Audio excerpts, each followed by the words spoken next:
Hello YouTube, this is my final GameCube portable worklog. It is complete.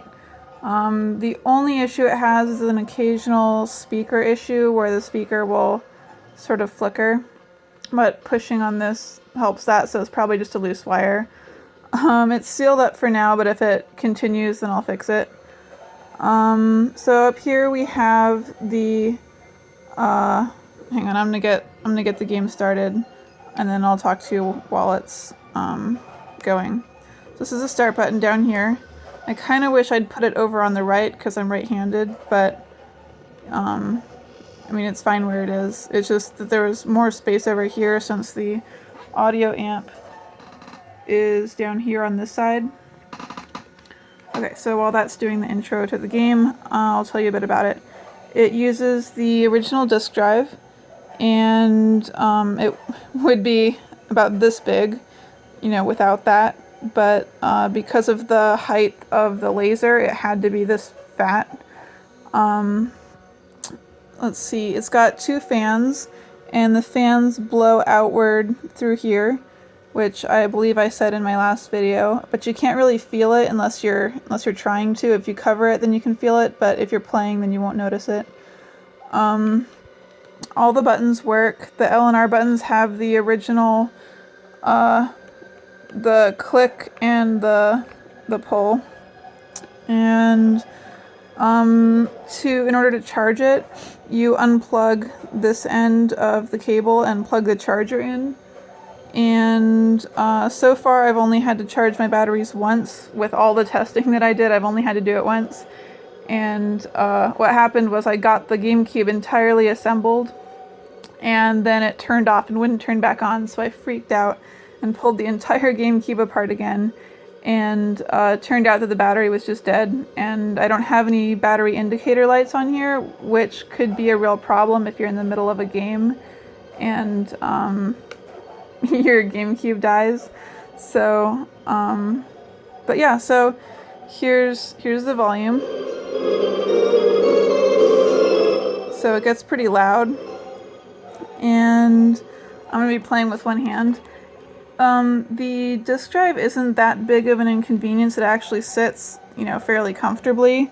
Like my hands go to about there on it, so it's really not like a big deal. Okay, so as you can see, that works. The L button works. The D-pad works. The left click works.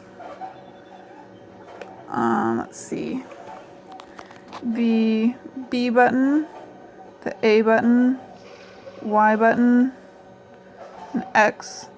And I can't show you the C stick on this game because that controls your weapons, which I only have the one, but it does work.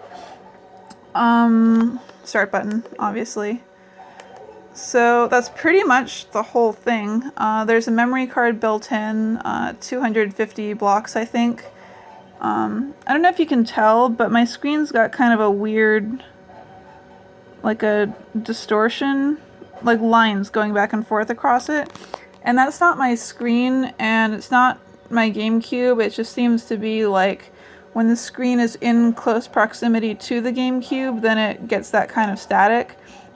And it doesn't really bother me. You know, it's my first portable. It's not bad. Let's see, the case isn't all that pretty, but like I said, I might end up taking it apart later on and improving on it. But for now, I really just wanted to get everything together. And if it breaks, you know, repeatedly, and I just can't handle it, then I won't fix it. And if it is sturdy, then, you know, I'll maybe continue to work on it when I'm a little less frustrated. You can see some of the paint chipped off of this case. It's a bad case. I think that's pretty much it. You know, it's pretty cool. I was a little bit worried because the heat sinks are actually right underneath this, the screen. They're not touching, but they're next to it, and I was worried that it would, you know, be too close, but I left it on for like 45 minutes and no problems. It didn't overheat, and that would be, you know, about when it would overheat. So, yeah, that's my portable GameCube. Thank you guys for watching, and let me know if you have any questions about building your own.